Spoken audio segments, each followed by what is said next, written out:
Okay, we're back to prophecy. Israel has left Egypt, and in chapter 13, God explains the special role the Levites will have.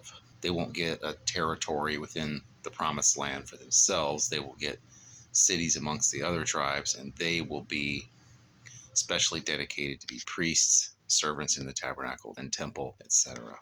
Symbolically, this refers to the fact that God had saved the firstborn in the land of Egypt while the Egyptian firstborn were killed. But instead of separating out the firstborn of each family, which would be a very difficult task, instead of the firstborn, God chose the tribe of Levi. Chapter 13 also talks about the Feast of Unleavened Bread. I might do a later series of videos on the feasts. God led the people through the wilderness towards the Red Sea instead of the more direct route, which would take them through the land of the Philistines. So there was two barriers to face. One would be the Philistines and the battles they would have to face there, and the other would be the Red Sea and how they're going to get across it. He also told them that Pharaoh was going to change his mind and come after them, which he did. So then they're backed up against the Red Sea. And as the Egyptians close in on them, we get the comical line, "Is it because there were no graves in Egypt that you've taken us out here to die in the desert?" And some of the Israelites further complained, "Didn't we tell you it was better for us to just serve the Egyptians? Just leave us alone. Let us serve the Egyptians." Apparently, there were some advantages to serving the Egyptians. Even though they were slaves, for the Egyptians to get work out of them, they had to keep them alive and feed them and all this. And so, for some of the Israelites, that was apparently preferable.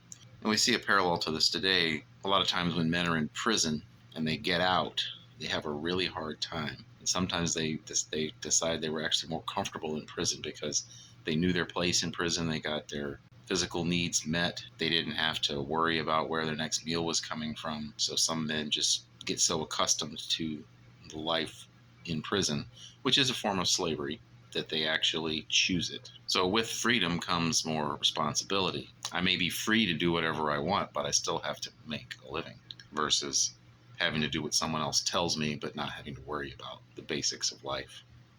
So they're backed up against the Red Sea, and in the movie 10 Commandments, we get an interesting line from Pharaoh that's not in the Bible.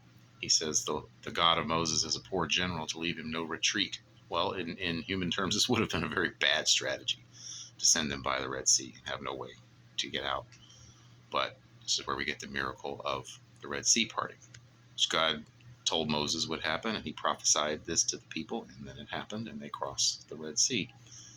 And the Egyptians followed, and when the Israelites were across, God let the sea fall back on the Egyptians who were pursuing. Another prophecy in here is where Moses says, "The Egyptians you see today, you will see them no more." So that's chapter 14. In chapter 15, there's the Song of Moses. And we also read an interesting description of Miriam, his sister, Miriam the prophetess. We don't get much of the words of Miriam in the Bible, but apparently she was a prophetess. Then we see a provision of God for them for water. So they go 3 days into the wilderness and they find no water. But they find a place where there's water, but find that it's bitter, therefore in some way undrinkable. The Israelites do what becomes habitual for them, which is complain.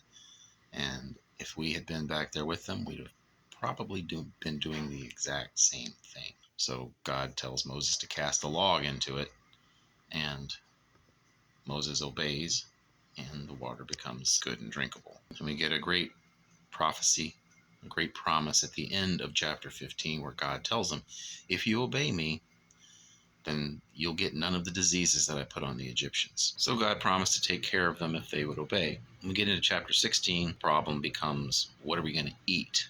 This is again where the Israelites lament how things were back in Egypt, what they miss now. They sat by the meat pots and had plenty of bread.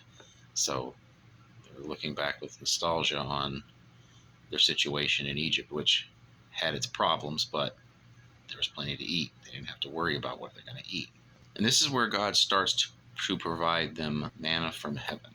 Every morning they would go out and find manna on the ground. 6 days a week they would find manna, and they would have plenty to eat.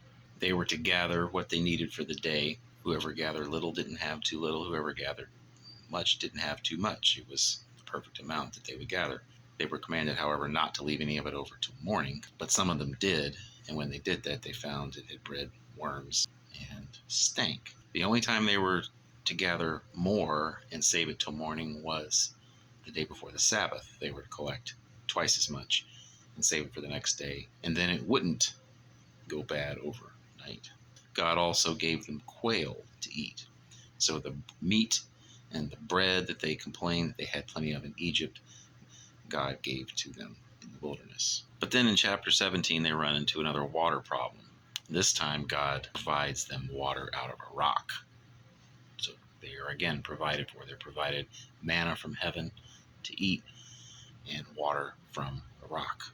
It also says that they ate the manna for 40 years. Apparently the manna wasn't familiar to them. When they first saw it, they said, "What is it?" That's what the word manna means. The key prophecies in this chapter are that he will provide them water, he will provide them food, he will keep them from having the diseases in Egypt.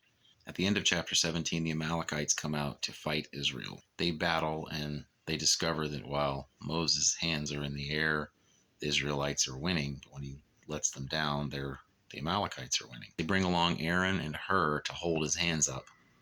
While he's tired, he sits down and they hold his hands up and they defeat the Amalekites. And there's a strong prophecy at the end of chapter 17. God says, "I will utterly blot out the memory of Amalek from under heaven." We'll find out more about the Amalekites later.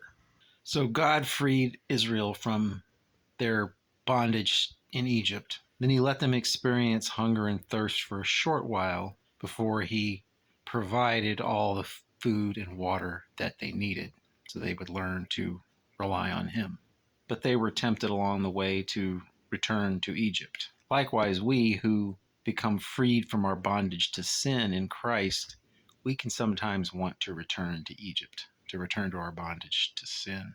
We experience things that might be analogous to the Israelites experiencing hunger and thirst. And the question is, will we rely on God, or will we complain and want to go back to Egypt?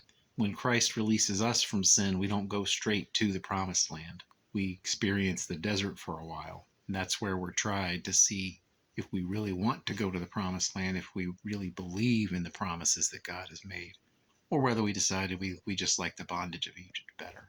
That's up to each of us to make that choice.